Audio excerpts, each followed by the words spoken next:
Yeah. Well,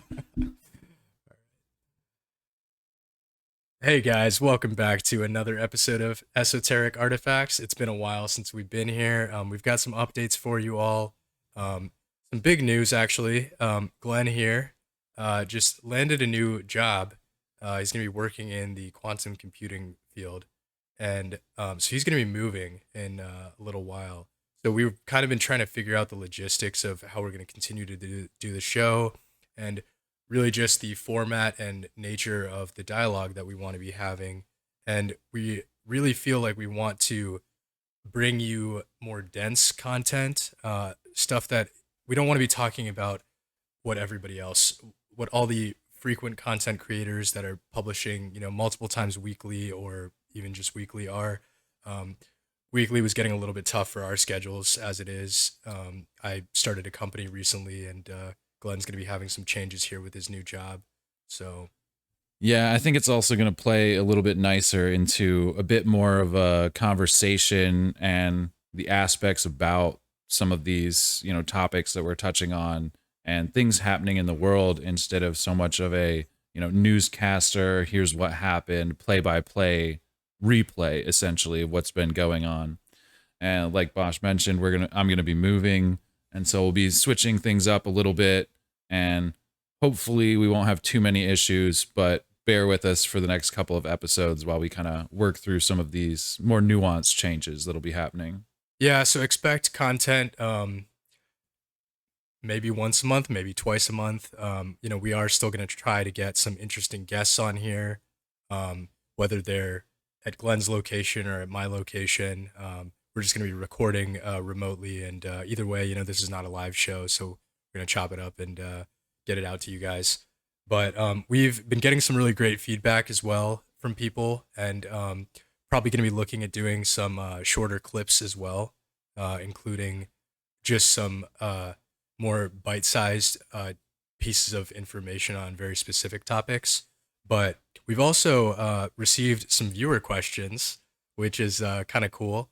And we definitely encourage viewer questions. Honestly, no matter how complex, we're eager to tackle it, even if we have to do a little bit of research ourselves to actually be able to answer these questions. That is the kind of thing that we want to do here.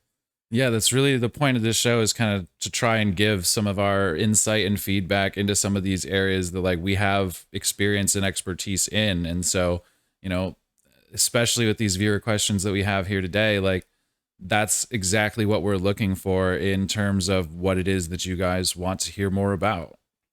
Yeah, and so we've got some pretty great ones, and one of they really tied in with what we wanted to talk about anyway, so it worked out great. But the first one was essentially, and I'm going to paraphrase here, um, was really just asking about how long do we think the global impact economically from COVID lockdowns and just this, how long do we expect this recovery period to look from a global perspective? And of course, the answer to that is not going to be the same across the board. Uh, Different countries are going to recover at different speeds. And the other part of the question was essentially, um, what can the United States, what actions can the United States specifically take to alleviate that? Yeah, and I mean, in particular, this question addresses, a whole number of different topics that have been happening over the past few years, particularly in terms of the pandemic and stimulus spending and global supply chain shortages, and obviously the Russia-Ukraine conflict as well. There's a lot of different pieces that are all encapsulated within this question. And I feel like my knee-jerk reaction, initially at least, is not quickly. This is definitely going to be a years long process, particularly from a global perspective. Hmm. Yeah, I think a lot of people would feel comforted to hear that, hey, this is all going to be fine, in a year or two from now. Sadly, I don't believe that's the case. I don't think you believe that's the case, Glenn. Definitely not. And this has really been building up into something much greater. And a lot of the reason for that doesn't have anything to do with the pandemic, actually. It has to do with the circumstances that we found ourselves in leading up to the pandemic and some of the policy actions that we've taken in the aftermath of 2008. We've talked about some of this stuff in past episodes, but the primary thing, like Glenn is talking about here, is the responses that we have made so far. Have they been effective? Have they been the wisest course of action? I would argue no. Did they act as a stopgap measure to prevent a total economic collapse of sorts? Yes, they did. Were there probably better ways to have done that? Absolutely. The methods that were used by both the federal government and by the Federal Reserve, the monetary and fiscal policy side of this, really just lended to propping up the status quo, if you will, ensuring that all of these systems that had built upon equity markets and a number of other elements of our economy that have grown increasingly relevant in uh, this era. Yeah, I mean, particularly with this, coming out of this, pandemic period to some degree, as far as lockdowns and supply chain issues, like we really haven't had anything to sort of stifle the growth, economically speaking, for, nearly since 2008, realistically speaking. We've seen ridiculous growth, particularly over the past 5 to 10 years. And, the pandemic was the first thing that really sort of stymied that. And so, to an extent, things like the stimulus packages that were sent out were hugely impactful and did help a lot of people, while at the same time propping up a system that was essentially already seeing ridiculously high growth year over year. hmm and an often overlooked factor that I don't think we've talked about yet on this show is money velocity, which is a concept that it describes how often dollars change hands within our economy. That number has been going down historically for quite some time now. I haven't looked at those numbers in recent years, actually, but I just know that prior to the pandemic, we were at a historic low in money velocity. And that actually has a huge impact on the government as well because transactions occurring result in tax revenue. So even if the size and scale of business is growing and there's economic growth, if people are transacting less frequently, that's less revenue for the government, and that's a concern for the government. Yeah, and I mean, that definitely influences the economic policies and, for lack of a better way to put it, the actual numbers that they're seeing. So, like we've touched on in previous episodes, like the CPI index is typically how inflation is tracked and monitored over time. While it does technically do that to some degree, it does lag behind current events and isn't really representative of the actual day-to-day expenditures of everyday Americans. Yeah, and yeah, just to briefly touch on that, I definitely encourage you to listen to our last episode. It really covered the totality of some of this subject, but real inflation is obviously not reflective of CPI. In certain parts of the country, it is probably lower. In most parts of the country, it is a fair bit higher. And it's really just dependent on cost of living. Anybody that lives in a urban, especially coastal city, probably knows this, probably sees this. I went to a fast food place just a day ago and ordered like a simple meal that I had ordered. I had always ordered the same thing from this fast food chain for probably the last 15 years. I hadn't been there in probably like 3 years though. And I was genuinely taken aback when they read the price out to me. I was like, hang on, there's something wrong here. Like you put something on there that wasn't supposed to be there, right? No, it was just actually reflective of the increase in costs. And yeah, so just going back to that question, realistic timeline for the U.S. and we this ties into a number of subjects that we've talked about. Production is a big one, right? Um, Production is not easily ramped up, and the semiconductor industry in particular is one that you hear a lot of conversation about. The chip shortage. Yeah, and I mean, the chip shortage in particular is one of these areas that is extremely difficult, not only from a manufacturing perspective, but also from a technical perspective. That there's, like we're talking about, there's a variety of factors that influence it. But the bottom line is, in order to get more of these chips, you do have to ramp up manufacturing. You have to physically make more of these chips. And in particular, this kind of ties in both to the United States, but also the global supply chain and global inflation, as well as what we're seeing here in the US, in that it's not something that is easily remedied. And so, particularly with the chip shortage, the United States historically has not made many of these chips. Most of these chips have been imported from some from Europe, but primarily from areas in Taiwan and other Asian areas. And so, like, in order to ramp up this production, it's not something that you can ship across state lines and set up a new factory. It's an entirely new process in a new region. And so that means the actual facility has to be set up. You have to have the right designs and everything. And Intel's a perfect corporation to make their own chips. But Yeah. you also have to have the talent to then operate the machinery and do the manufacturing Yeah, as you're well. recruiting some very specialized high level talent of which there in some instances there are only, a couple thousand people in the world that are capable of doing some of this work. Well, and when you exactly it, I mean, when you move manufacturing like that to an area where it hasn't previously existed, you also have to move talent to that area as well. This is something that we've seen particularly over the last 10 to 15 years, but especially in the technology industry and computer science in particular, Hmm. in that software engineers typically were looking for the top of the line software engineers. We're all in Seattle and Silicon Valley. Yep. And now, over these past couple of years, we've noticed moves to Texas. We've seen moves to Ohio. We've seen moves to all sorts of major cities around the US, but also around the world, particularly in the remote areas of this tech field. Yeah, absolutely. And while it's viable that a number of these people can work remotely, especially where manufacturing is concerned, a lot of these process engineers, application engineers, they need to be able to be on site.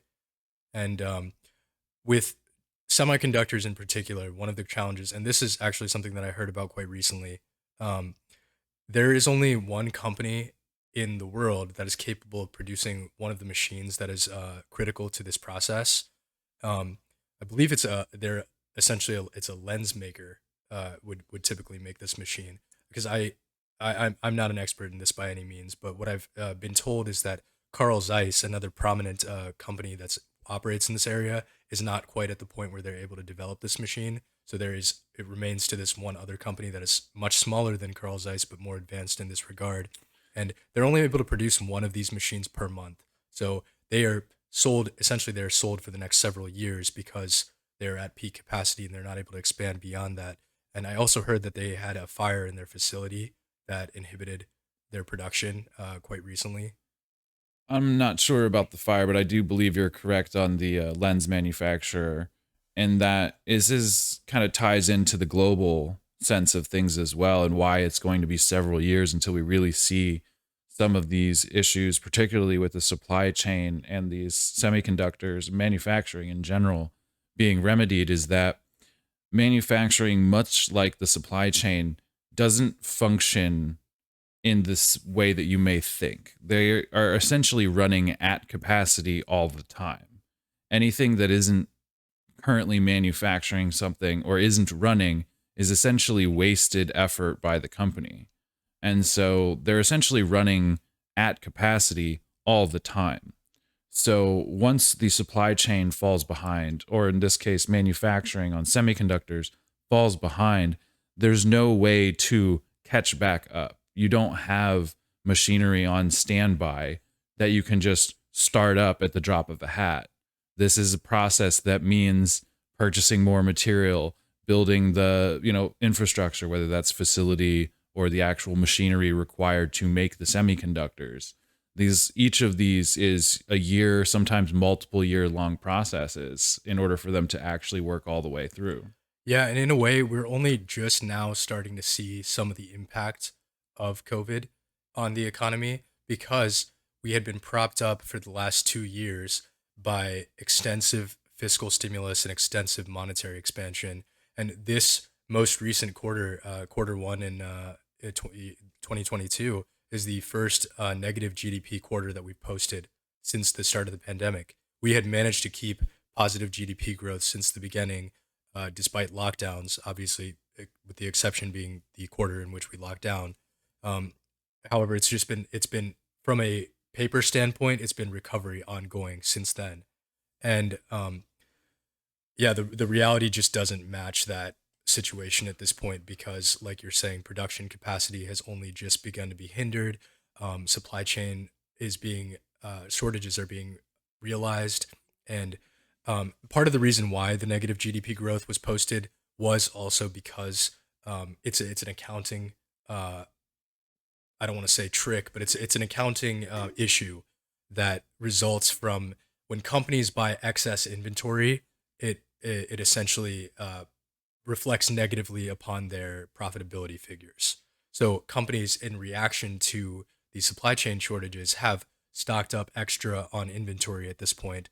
The smart ones, anyway, in order to be able to continue operations. And just going back to what you were talking about, manufacturing operations running at peak capacity, this is something I can speak to. Um, Something that is utilized heavily in manufacturing is an assessment known as key performance indicators, or what's observed. And the important one in this regard is OEE, overall equipment efficiency, and that's the number that measures what percent of the time are your machines operating.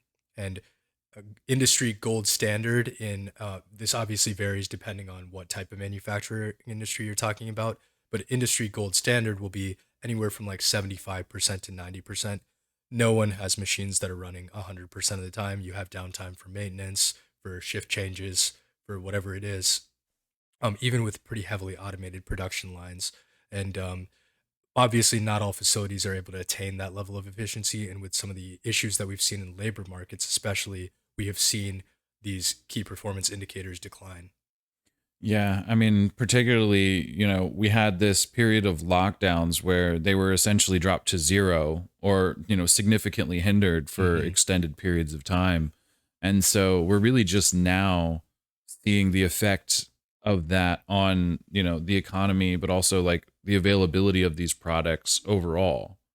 And so now that we're realizing it, effectively coming out of this, stimulus era, what effect does that really have on the economy?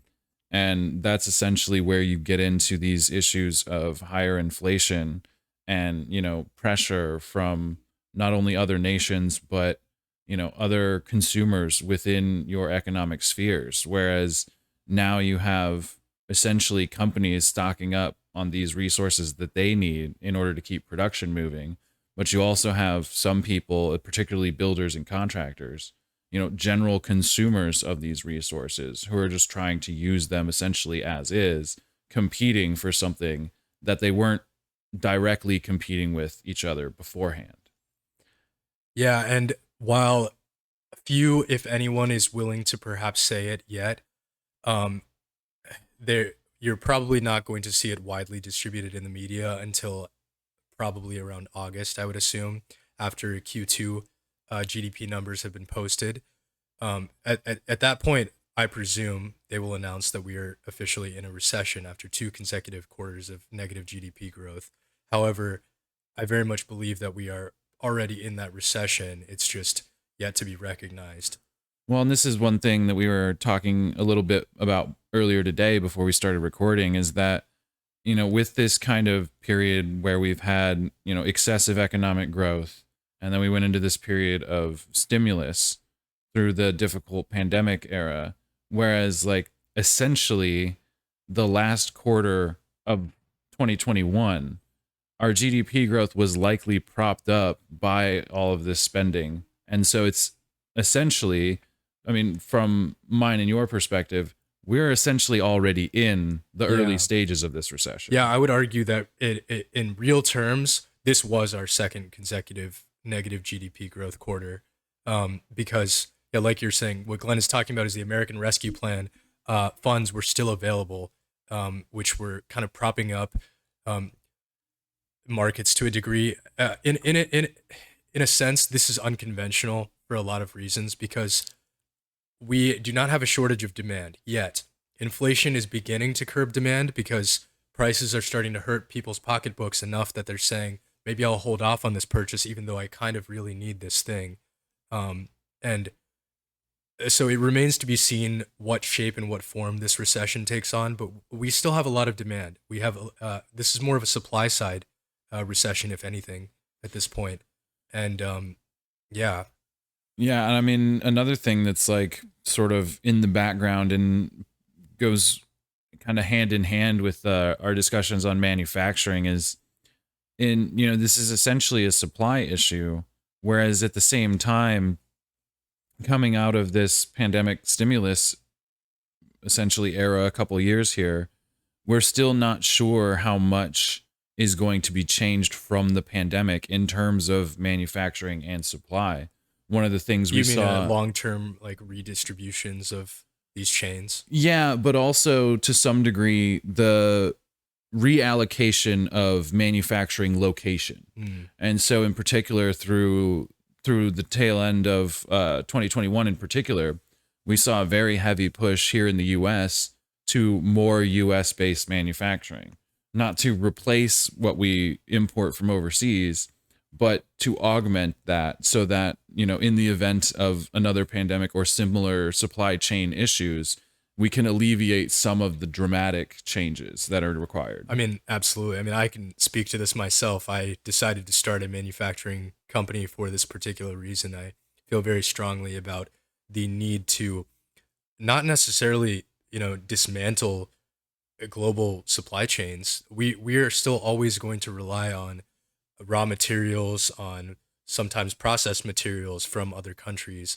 The U.S., however resource rich we are, is and virtually no country is capable of being fully self-reliant with the territory they currently hold. And that is why we conduct so much global trade. And it's greatly to our benefit, but there are costs as well associated with that. Absolutely. And I think that's one of the things that the pandemic really showed us, as well as other nations around the world, that, you can rely on these global supply chains and, your allies and other countries around the world. But to rely so heavily on them is not a good idea in terms of sustainability and longevity. There needs to be some balance in that equation. Exactly. One that's often talked about is, we used to manufacture a number of our pharmaceutical drugs here in the United States or in Puerto Rico, at least, which is a U.S. territory. Due to various tax incentives and liability concerns and a variety of other factors, that has almost entirely been offshored to China. And now, the bulk of our antibiotics come from China.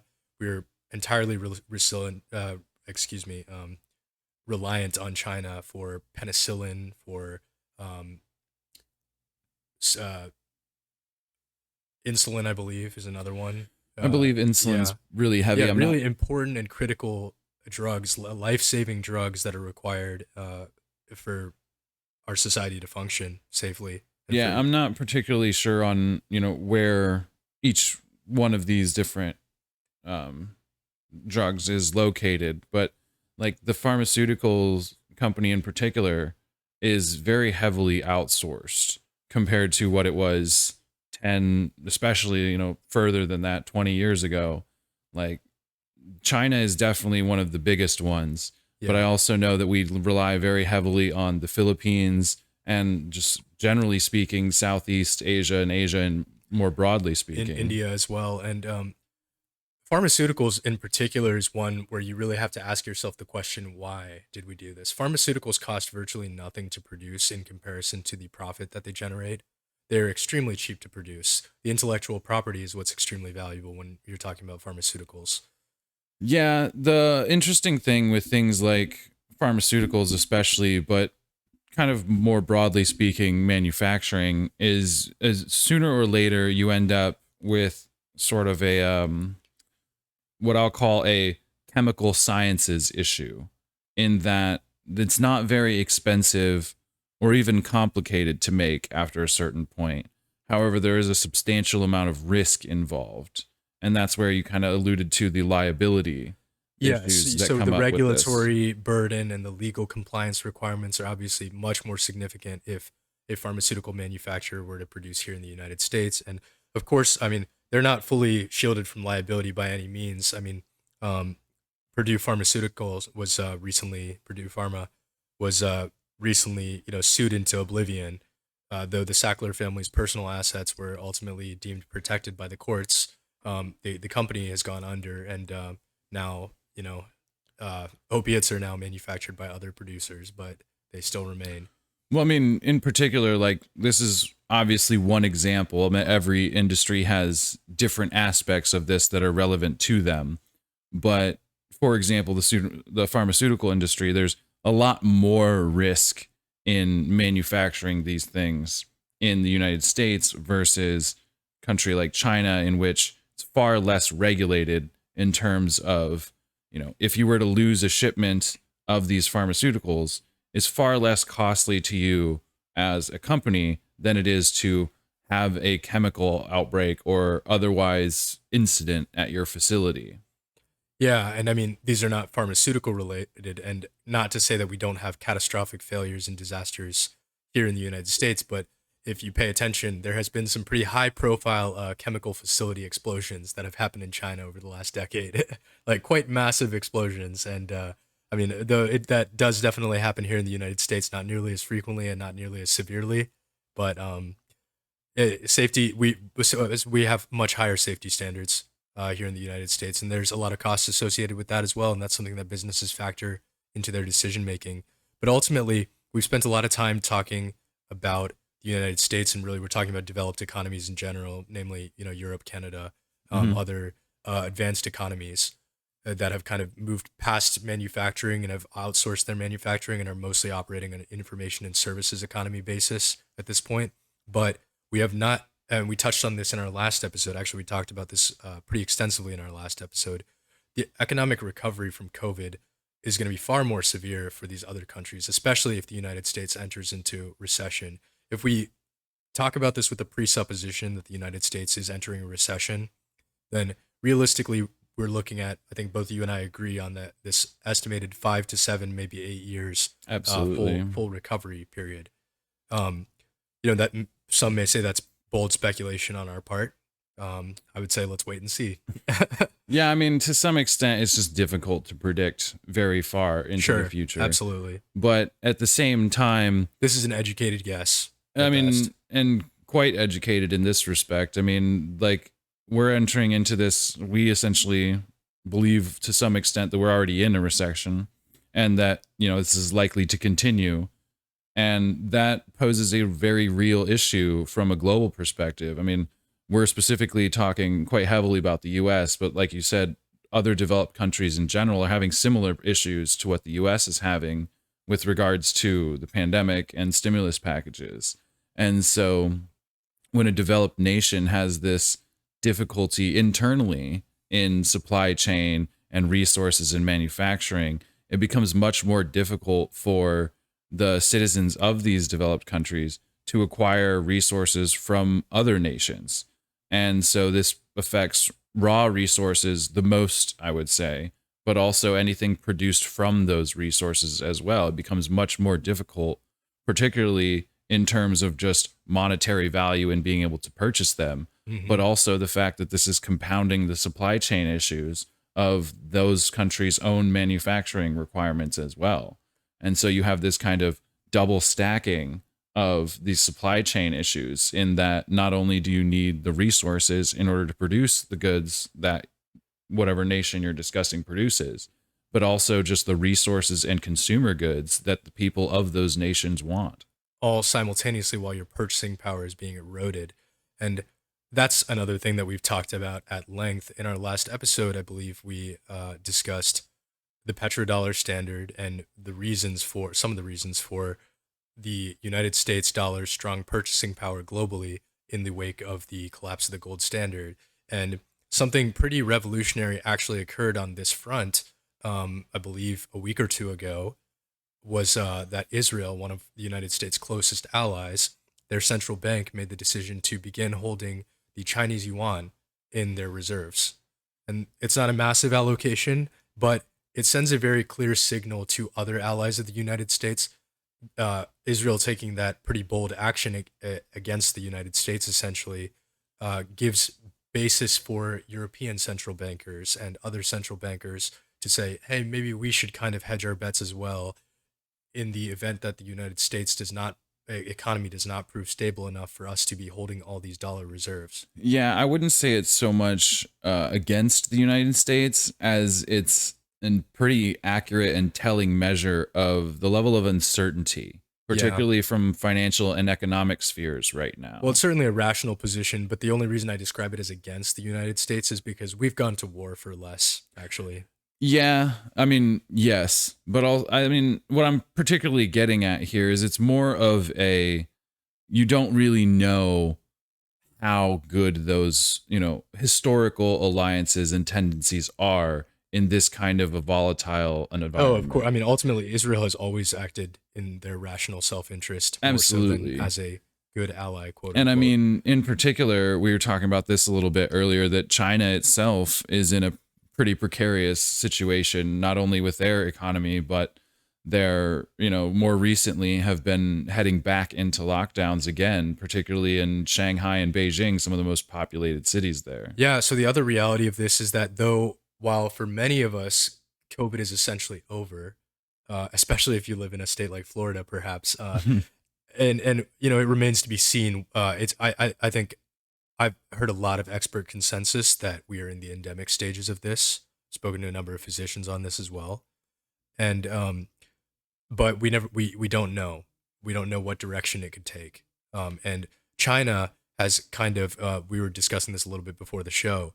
China is kind of caught in their own trap, so to speak, and they're also waging a sort of ideological war against the West in that they have not authorized for usage in their country any of the Western developed vaccine, not the, I'm not going to label them directly because I'm pretty sure YouTube does not like us talking about those specific vaccines, but we will just generically say China has not authorized any Western developed vaccines, and they are stuck with theirs, which is far less effective than the Western developed vaccines. Yeah, they're pretty heavily entrenched in the China only policy, I'll say, in terms of goods, but in particular, in this case, in their vaccine policies. And to a large extent, their vaccines have proved quite ineffective as these new variants have come out. And obviously, we don't know exactly where we are or even have a really good idea of any kind in, essentially what stage of this virus and pandemic that we're in. And so it's hard to essentially evaluate that, but also predict anything that could happen because of that. But at the same time, China is forced to re-enter this lockdown stage that the larger part of Western developed nations have been able to slowly come out of over time. Well, yes, and so they have very high vaccination rates because the state can essentially mandate it in China. I believe they're just above 80% is their vaccination rate. However, it's a, like unarguably inferior vaccine to the Western developed vaccines in terms of efficacy. And there's countless studies that indicate this. And China has also adopted from the beginning a zero COVID policy, and that's why we're seeing these lockdowns. However, it's pretty significant when cities like Shanghai and Beijing most recently locked down. We haven't seen potentially the greatest impact of this when the manufacturing hubs of China potentially locked down. Currently, I mean, Shanghai and Beijing are the information centers of China. However, they are not the manufacturing centers. They're in particular, Shanghai and Beijing are these cities much more like we traditionally think of, Western developed nations, in that it's much more business and information services and, those kinds of movers in the economy. Yeah, it's like Washington D.C. and New York City Right. shutting down. And so when we see whatever we see moving forward, but in particular to see more manufacturing centers in China, if they are to enter lockdown, could be quite problematic and absolutely strenuous to a very real degree on the actual supply chain issues that we're already seeing. If that were to happen, and let's hope and pray that that does not, because that would be utterly devastating to the United States economy.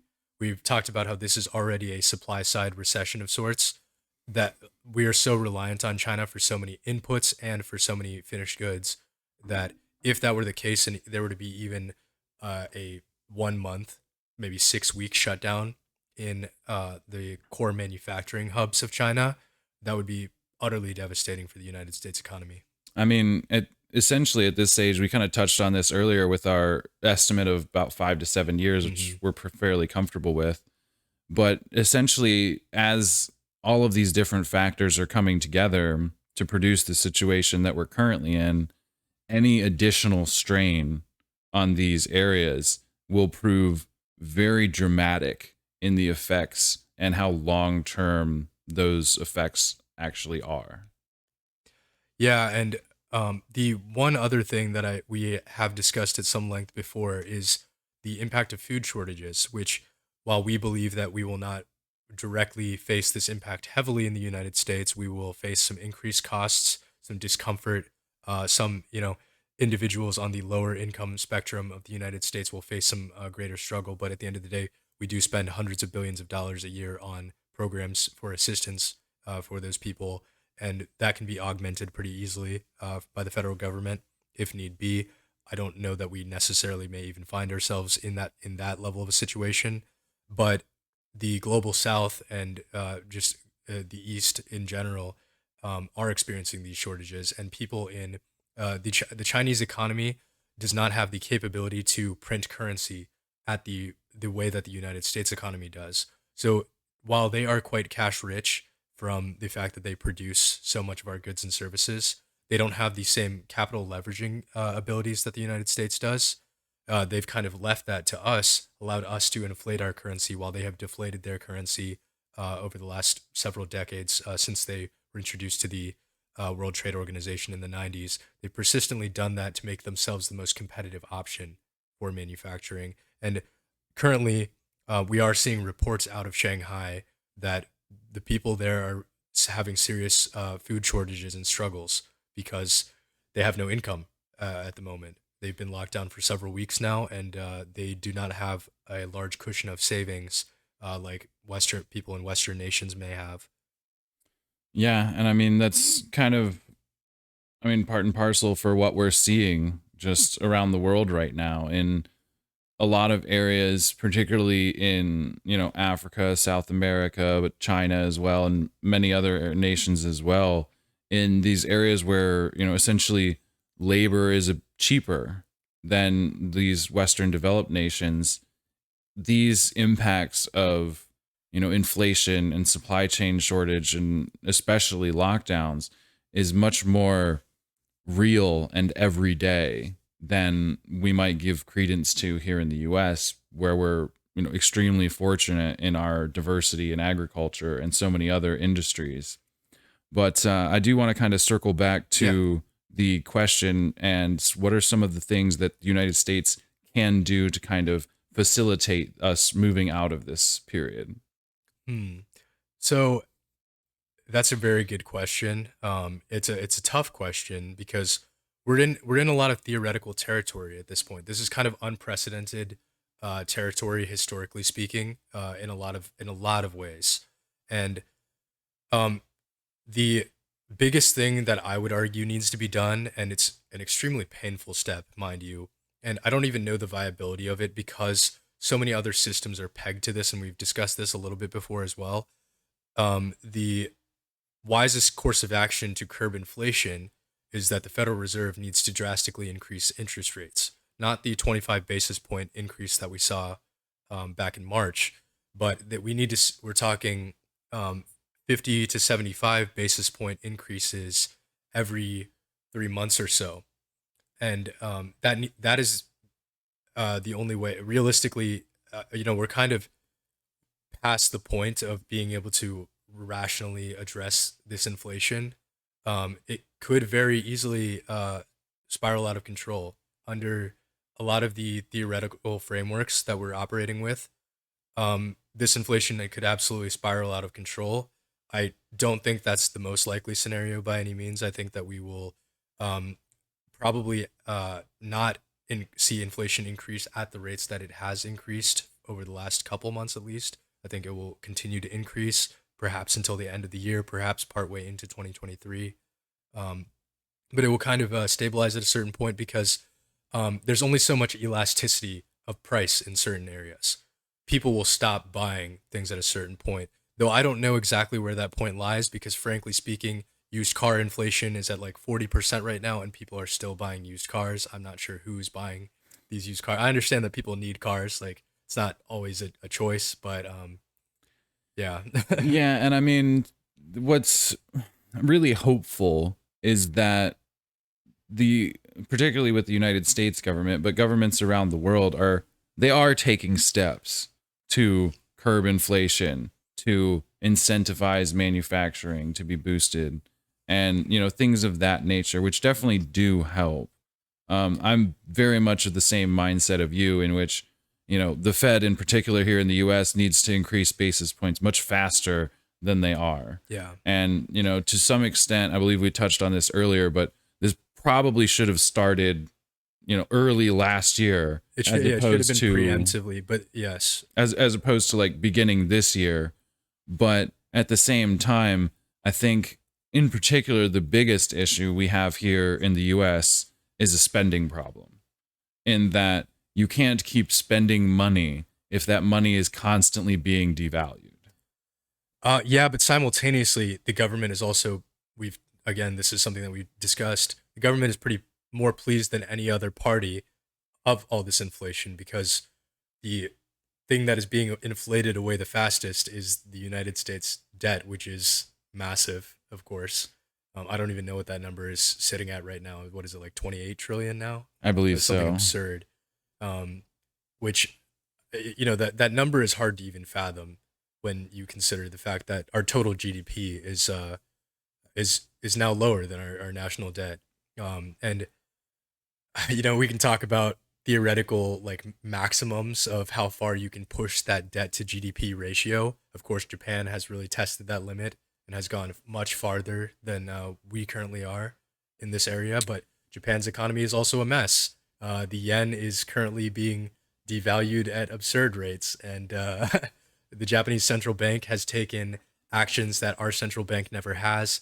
And I believe they also entered negative interest rates. We never saw negative interest rates here in the United States. We saw historically low interest rates. And Yeah. just to clarify some of the numbers here, the United States national debt is over $30 trillion, yeah. while the GDP is in the neighborhood of 23 trillion. Yeah. Yeah. So we're nearing that 150% ratio, which is an unhealthy level, perhaps, but it's not the end of the world inherently.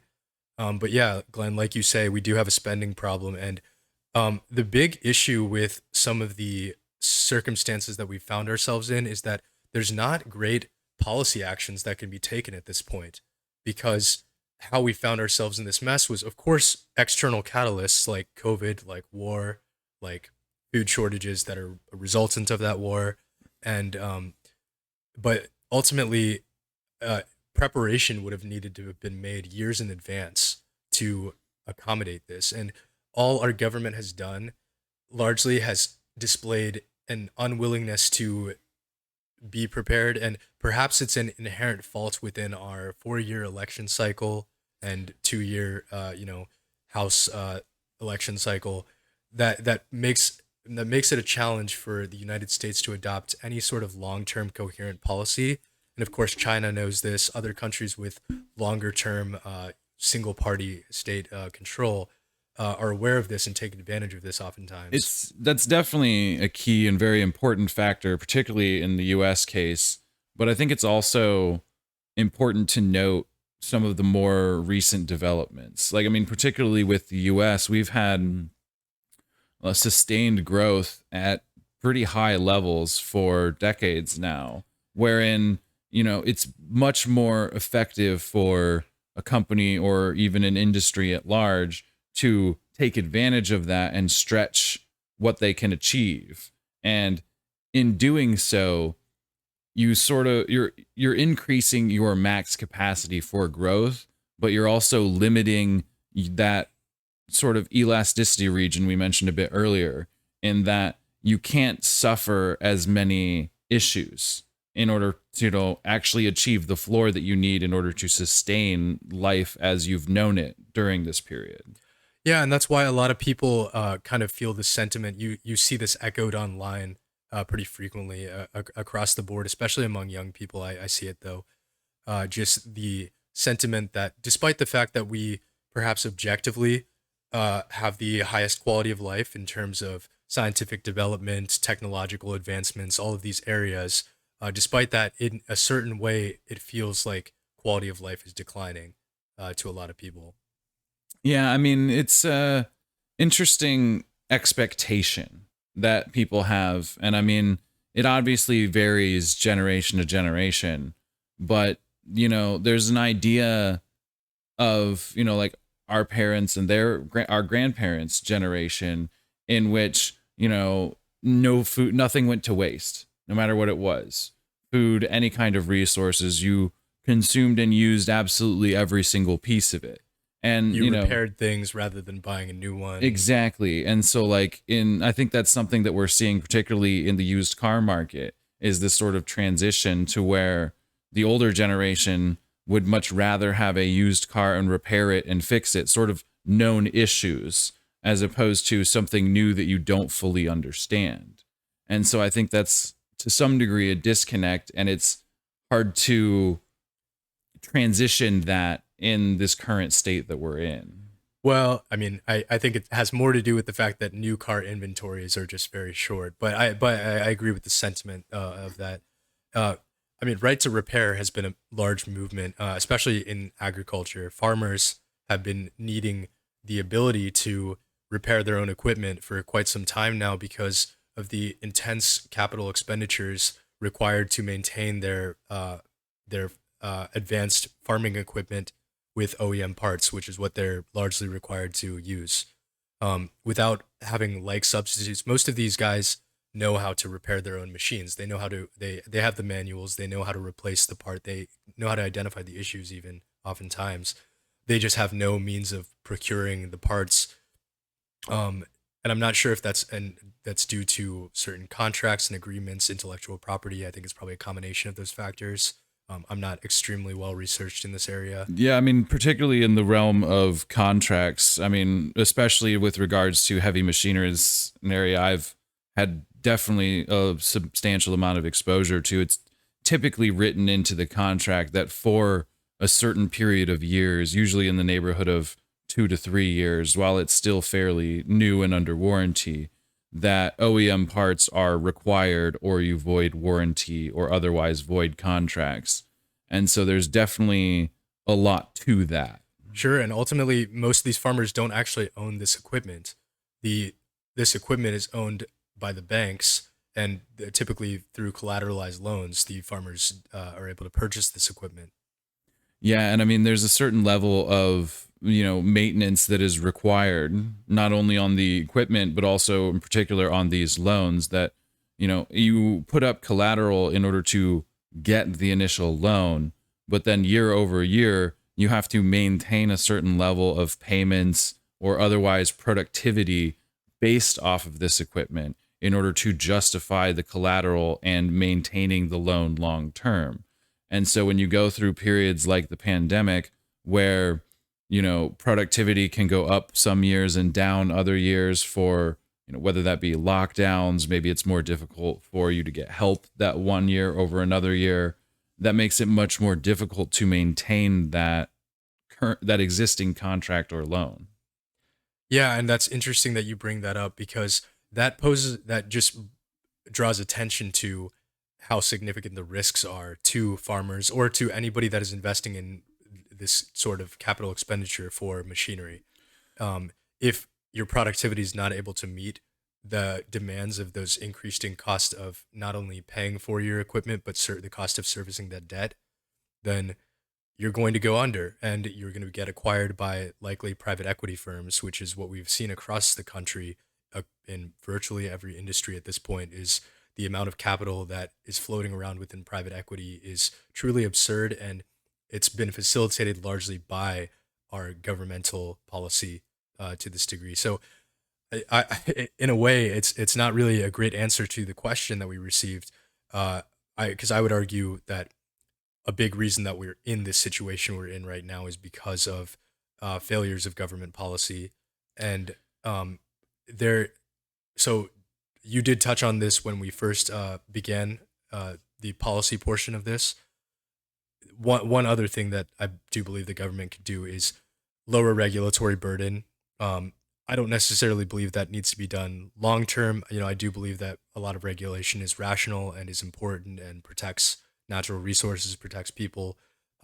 However, I think that you have to, in certain emergency situations, you have to roll back those regulations, even if you fix that into the legislation that you put in place, or whether via executive order you Yeah. state that this is a temporary period, just like how we temporarily offered you know rent protections and all of these other pandemic related assistances, more regulatory easing of burdens. And full disclosure, I do benefit from that. I am in the manufacturing industry, but I very firmly believe that across the board.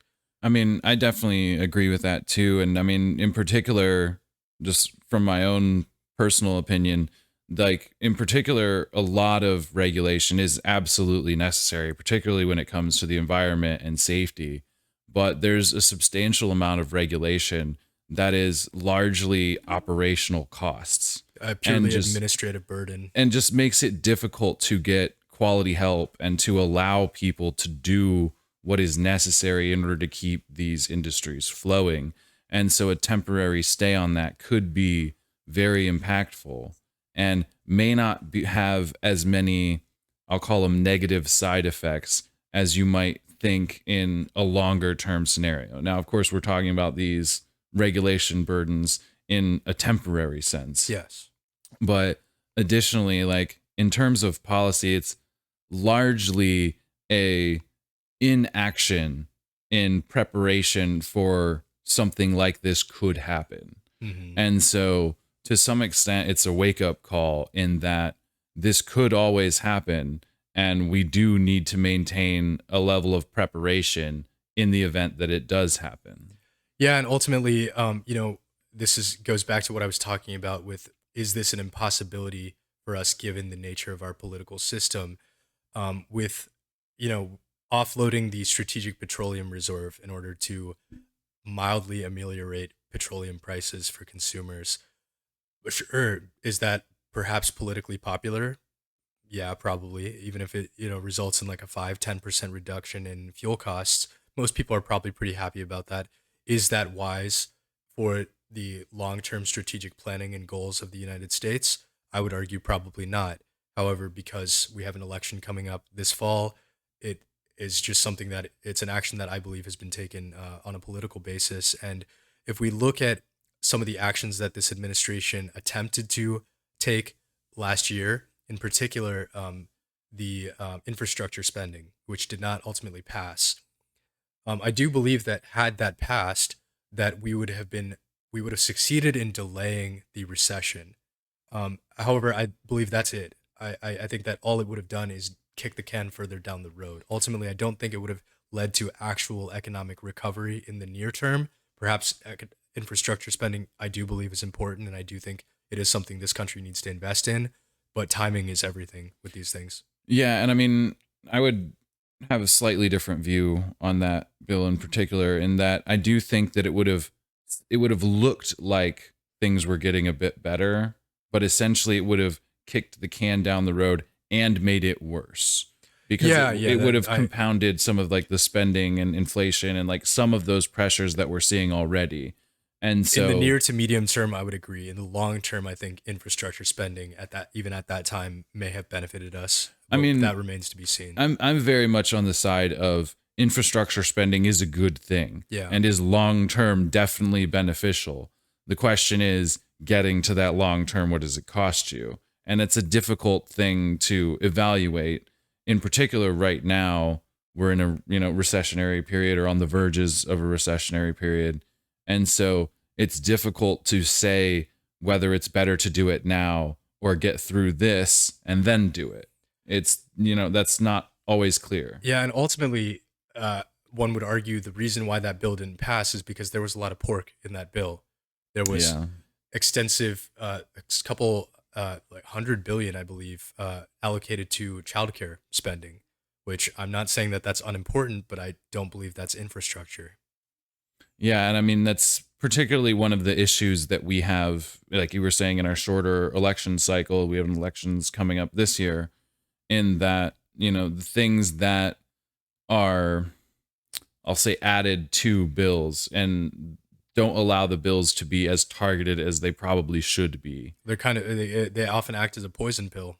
Yeah, and so you largely have to take some good with some bad in order to do what you actually need to do. And so, I mean, in my opinion, that bill was too large and had too many different things in order to get it to pass. Hmm. And it depends on a lot of timing from our election cycle, but also what are the needs now, but also the needs in the future. That's another difficult problem to balance. Yeah. And that bill would have passed had this administration had a slightly wider margin in the Senate, but that's not the reality. And I think that they should have accounted for their narrow margin in the Senate when crafting a bill like that. But ultimately, administrations have very little to do with the crafting of these bills. These bills are largely written by lobbyists. Virtually all bills are largely written by lobbyists and reviewed by congressional staff. Yeah, I mean, to a large degree, the administration and congressional leaders and congressional staff at large really primarily serves as the direction and sort of the focus, not only for the media but also for the broader populace that they vote for, or that vote for them and that they represent while they're in office. But they're effectively not the ones who write the vast majority of this legislation. Yeah. I did want to, for us to, I think we've reached a pretty decent conclusion on our perspectives on the timing of how long do we think it's going to take to recover, what sort of policy actions can be taken by the government. Like I said, I frankly, I do believe that there's very little productive policy action that can be taken by the U.S. government to actually promote recovery at this stage for all of the factors that we've discussed. But did want to get to the second question as well. And like I said, really great that these questions we got today, this first one in particular, was just spot on with what we wanted to talk about anyway. The second one, though, is going in a little bit of a different direction, but still related to inflation very much. So very much ties into all of this. So as essentially as inflation continues to be such a major issue across the globe, what role? Again, I'm paraphrasing. What role can cryptocurrency play in serving as a kind of an alternative um, for fiat currency, a substitute of sorts? And what are some of the is the possibility of central bank issued fiat currency? This is a pretty hot topic that's been uh, major focus of conversation globally in a big way. What sort of role can central bank administered cryptocurrency play, or is it a viable substitute for fiat, or is this just another um, appreciating asset like equities or real estate has been for many years, something that people will treat as an investment or something that people will realistically use? Yeah, I mean, in particular, I'd just like to get one thing right out the gate, is the idea that a state issued cryptocurrency is different from an fiat currency is in and of itself wrong. So like if Yeah, the it just United has better traceability. Right. So like if the United Yeah. States, comes out with their own cryptocurrency version of the US dollar, it is no different from a technical, and I would argue from an economic perspective, though I'll let you speak to this more. The US government cryptocurrency is indistinguishable from a US dollar as a fiat currency. No, you're 100% right. It is virtually indistinguishable. The only exception being that it is far more easily trackable and traceable. So you have less privacy in your transactions. And I mean, that's largely due to the, physical dollar and actually having to witness the transaction to some degree, Yeah, correct? but even with most transactions occurring online as it is today, I mean, I found myself in the position where I needed to ask somebody for cash to be able to like tip the valet at an event I was at on Saturday. And I was like, wow, I have not had cash in my wallet in probably 6 months at least. Um, Right. And like the other side of this as well, not only the state issued cryptocurrency, but the idea that a state, whether that be the US, whether that be China or whatever nation around the world, that they would adopt a cryptocurrency as legal tender isn't very realistic. Um, yes, but as you say that, I will also say that there are now 3 countries that have adopted Bitcoin as their Well, so I should legal amend that. tender. I should amend that statement. Not Yeah. not as legal tender, but Yeah. like as a replacement for their currency. I mean, not even state issued in the sense that Bitcoin is sort of anonymously issued. Yeah, that's the thing. It's so it being decentralized. It's kind of this war that's being waged that we've talked about in our first episode. I think was when we touched on this, or maybe our second.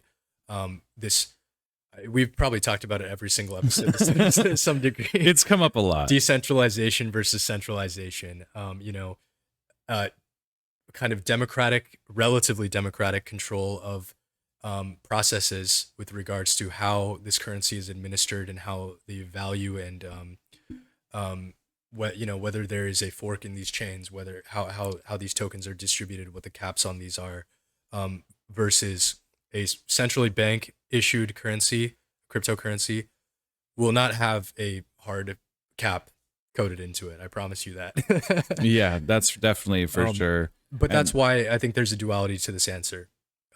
I do think that central bank issued digital currency is going to become a standard. I think that there's a lot of political pressure for these and a lot of interest among these central bankers in Europe and the United States in particular to move in this direction.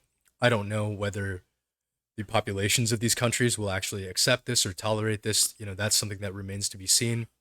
I do think that, but people to a degree have kind of foregone the right to privacy as it is. We've kind of been sold on the merits of the comforts of the devices that we use. We've all given up privacy to have a smartphone in our pocket.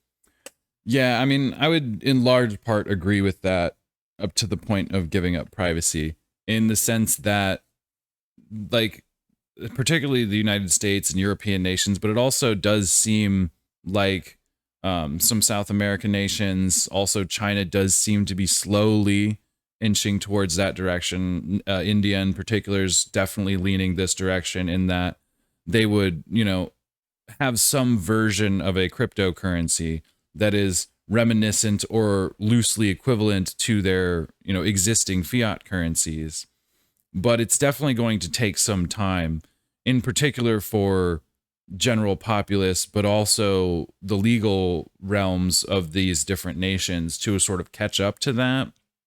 But definitely here in the US, traceability is something that people are longing for. Yeah. And I mean, privacy is something that we in particular take very seriously, but at the same time, we do regularly give that up for something that can be proven to be more effective. Well, and I don't want to represent this as if we are only on one side of this issue. I definitely think there is a lot of merits to increase traceability within transactions for auditability. You could eliminate a lot of fraud and abuse. You could eliminate a lot of money laundering. You could eliminate a lot of crime in general. You could enforce tax compliance. That's a matter of personal perspective, whether you think that's a good thing or a bad thing, I suppose. But Well, I think it's also important to note that, in particular, cryptocurrency has been around for a few years now, but it's still very much in its infancy from an idea or an ideological perspective, in that, like, it is extremely traceable, but the idea that you can't have a cryptocurrency transaction anonymously is still very much a possibility. So it's a matter of, one cryptocurrency wallet sending money to another, for example, whether that be a business or a person or a nation, whatever entity it is on either end. The idea that that account is readily available information to everyone is very much an up in the air topic. And so, like, there can be advancements made in this area. So I think it's important to note that it's, in my opinion, a very viable currency so long as what you're trying to exchange it for will accept it. Absolutely. And I will say I've been following cryptocurrency and I've owned cryptocurrency since as early as 2011. I was very much an early adopter of crypto.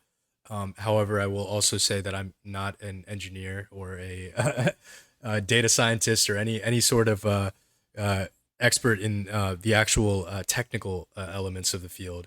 So, Glenn, maybe you can speak to this more than I can. But essentially, with most of the currently widely popular cryptocurrencies, namely Bitcoin and Ethereum, if you were able to identify a wallet address as belonging to a particular party, you could then monitor every transaction inflow and outflow from that particular party. For example, Satoshi Nakamoto, the creator of Bitcoin, his wallet address is known because the tokens in that wallet have not moved since he created it.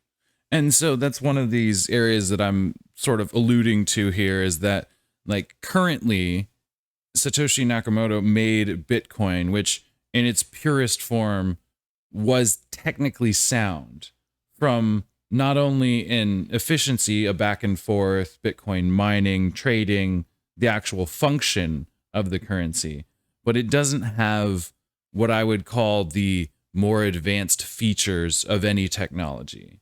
And so in particular, what I'm getting at here is something similar to VPNs, which are virtual private networks. And so in the inception of the internet, people just had an IP address, and a computer could talk to another computer and you would exchange IP addresses. You had no proof that that IP address was any particular location.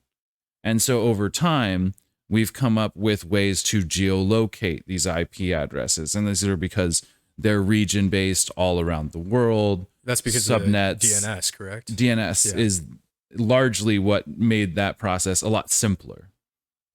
And so what I'm getting at here is at the inception of the internet, it was a very local, very point to point. You have a set number and we have this transaction, whether that be information or, in this discussion, cryptocurrency. And so what I'm sort of alluding to is this idea that Bitcoin is technically sound from a security perspective. Now, in order to get a Bitcoin that has longevity in terms of anonymity or privacy or, otherwise controlling aspects of what other people can see of yours, like, that is something that you would expect to see in a Bitcoin 2.0 or, further updates to the technology.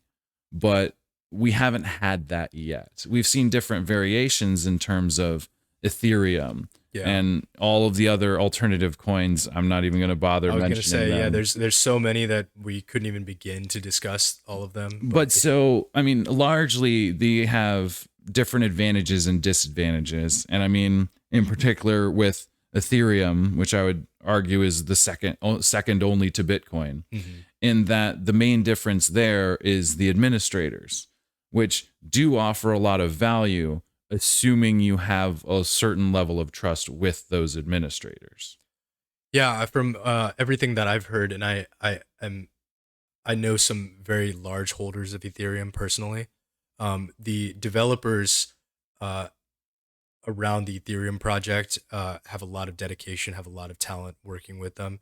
However, they're also going to undergo a very major challenge this year with the rollout of Ethereum 2.0, moving from proof of work to proof of stake, which is also important for the longevity of cryptocurrency in the conversation where environmental friendliness of the network is of concern to a lot of people. A lot of media has often talked about this, that Bitcoin is very resource intensive. Ultimately, the reality is that the cost of running the Bitcoin network, when you consider the fact that if it were used as a global standard of transacting and of transfer of value, that would be a very trivial cost of energy in the scale of things. However, it is a large energy consumer, absolutely. Yeah, I And mean it's yeah, so definitely not negligible, and I would like to point out that like I myself hold both Bitcoin and Ethereum, and I think that Ethereum is a different take on what Bitcoin tried to do, and I'm very interested to see how they both progress.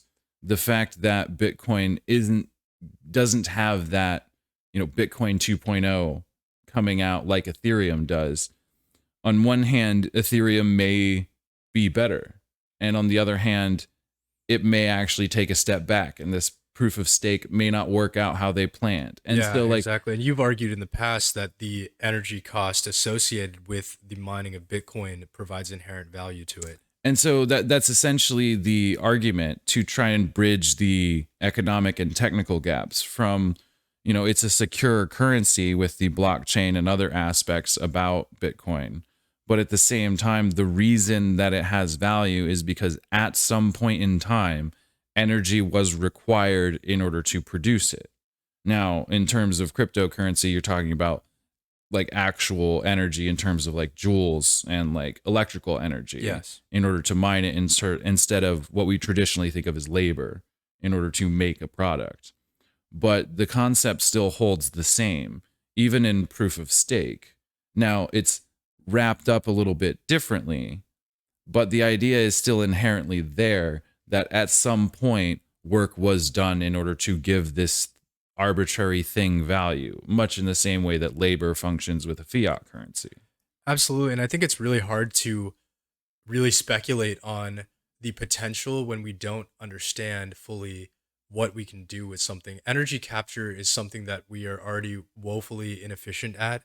There's a lot of wasted energy that has, in many cases, been repurposed already to mine Bitcoin. I believe, I can't recall if it was ExxonMobil or Chevron, one of the large oil companies, has allowed some of the energy that they've been unable to harness during their production processes.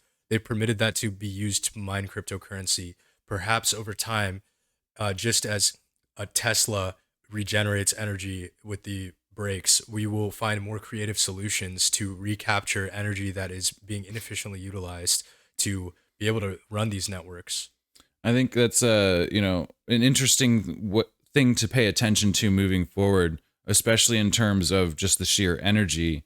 In that we still have not, from an engineering or physics perspective, really harnessed how to store energy in a battery, for example, for extended periods of time. Any battery that exists slowly loses energy over time. And so the idea that we can actually use some of that energy that is lost or otherwise unharnessable in order to actually do perform work, whether that's on cryptocurrency or whether that's, rerouted energy to, sustainable energy, and, in terms of augmenting solar panels and powering cities, like our ability to tap into that is really a lot of lost potential across the board, whether that is from a technical perspective or a financial perspective. Yeah, absolutely. So I think what we're kind of building into is that, again, there's a dual answer to this question. I mean, I guess this was kind of two questions to begin with, with regards to cryptocurrency. But I very much believe that some cryptocurrencies, like Bitcoin in particular, which has a hard cap that is closely approaching, will probably be an inflationary asset. It will be viewed as an investment largely. It may be used to transact in certain cases, but I largely believe that as adoption increases, it will inflate in value, as we've already seen over the last several years. It has drastically increased in value, and many people will hold it rather than utilize it frequently. Actually, funny enough, I didn't plan this, but this book sitting right here in front of me was actually purchased with Ethereum. This was the first thing I ever purchased with Ethereum was this custom bound copy of Crime and Punishment, and the reason I was able to do that was because it was an asset that had inflated a lot. Yes, I could have perhaps gained more value in the future if I had continued to hold that Ethereum rather than spend that on this book. However, this book costed somewhere in the vein of like 70 something dollars at current market value. at the time I purchased it in Ethereum, including gas fees. But ultimately, it costed me $9 because that is was my cost basis um, before taxes on the capital gains. But Well, I think that's a perfect example of something that I would think is the most likely situation moving forward, and what I would like to see happen, particularly with Bitcoin and Ethereum, in that it is definitely a hedge against inflation, in my opinion. But what I'm hopeful for is that it becomes a medium between other currencies.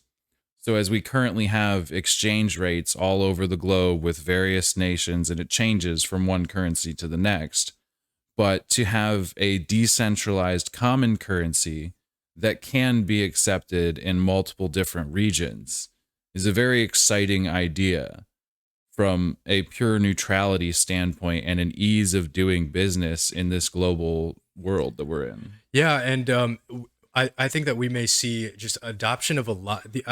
Over time, I think the strong will stand out and the weak will fall apart. A lot of crypto is outright scams. There's no denying that. It is just a quick get rich quick scam. It is a pump and dump. Um, but I like, for example, my web browser has been that I've been using for the last 2 months pays me approximately the equivalent of $4 to $6 in value from their tokens that I permit them to serve me ads in exchange for these tokens. They actually have a system in place where I can tip content creators with this token if those content creators, whether they're just on Twitter, whether they're on YouTube, are set up for it. And now with Elon Musk purchasing Twitter and his association with Dogecoin and investment in Dogecoin, he could, we could see something within a few years. Like Elon has a Dogecoin tip system built into Twitter where you can tip content creators in Dogecoin, which Dogecoin has no theoretical limit in how much can be minted. So we could see the usage of a lot of different tokens in different areas, and I've already seen some really interesting use cases for crypto. There's actually like a um, company that buys bunkers, old nuclear missile silos in the United States, and builds them into bunkers. And you can purchase a timeshare in in these bunkers, essentially. Not as a vacation, but like as a if things go south and you need a place to escape to. If you buy into their token and you hold a certain amount, you are guaranteed like 6 weeks or 12 weeks or whatever it is. Your Teotwaki retreat in a former Yeah. nuclear silo. I mean, it was really innovative of them, especially in people in the prepper community. Not, I mean, I guess there may be some overlap there, but you don't typically expect them to be focused on such a highly technical adoption like that. They typically favor, deviating away from modern technology as a preventative measure and as a stopgap of sorts. I mean, that's a perfect example of the opportunities as an inflation hedge, in particular for cryptocurrencies at large. And I mean, it's still very much in its infancy, and there's so many different ways that it can be applied, and some of them are very likely to fail, but we're in a situation where we have the flexibility to try many different ways to Yeah. use them. I do think there will be a lot of benefits to us as consumers and as creators, as producers, whatever you are. I think there will be a lot of benefits. I also think that it will be an extreme nuisance to manage the number of currencies that we have. If I can make a reference that may not everyone may not be able to relate to, I feel like it's like when certain MMORPGs, massive multiplayer online role playing games, after as they continue and they progress, they find themselves just creating new currencies over and over. And before you know it, some of these games that have been out for like 10 years, they have like 20 different currencies that you have to manage because it can't just be gold and gems. No, it has to be all these other things as well. Well, in particular, especially with MMORPGs, you end up with these currency exchanges. And Yeah. that's essentially what I'm getting at with Yeah. these cryptocurrencies is, essentially Bitcoin could become that at some point in the future. And we'll just have to wait and see how these things evolve over time. Absolutely. But yeah, I just want to thank the viewer that gave us these great questions, which fed perfectly into what we wanted to talk about anyway. Frankly, I'd like to think that we would have talked about most of these things, even if you hadn't asked these questions. But perhaps not the cryptocurrency stuff, but the economic stuff and the inflation side issues we were already planning on talking about. And yeah, I hope we were able to provide some clarity to you on that. And I would definitely encourage anybody, if you have really tough questions, throw them our way, especially in these fields of engineering, technology, manufacturing, international policy, international relations, and economy. Yeah, and I mean it's very much a broad sweeping strokes unless we have these kind of targeted questions from you as well. And I mean, if there's any topics or just like these questions we had today, this is exactly what we're here for and diving into the meat of this. Yeah. So expect, like I said, some perhaps sporadic for a little while here as Glenn gets settled into his new job and is going to be moving. Um, so our episodes are going to be a little bit more infrequent, but I hope that we can continue to do this and continue to get better at this and bring some great guests on for you all and have some great conversations. You can catch us on Spotify, on Apple and Google Podcasts, and on YouTube, which is our primary platform. Please drop a like and subscribe if you have not already. Really helps us out.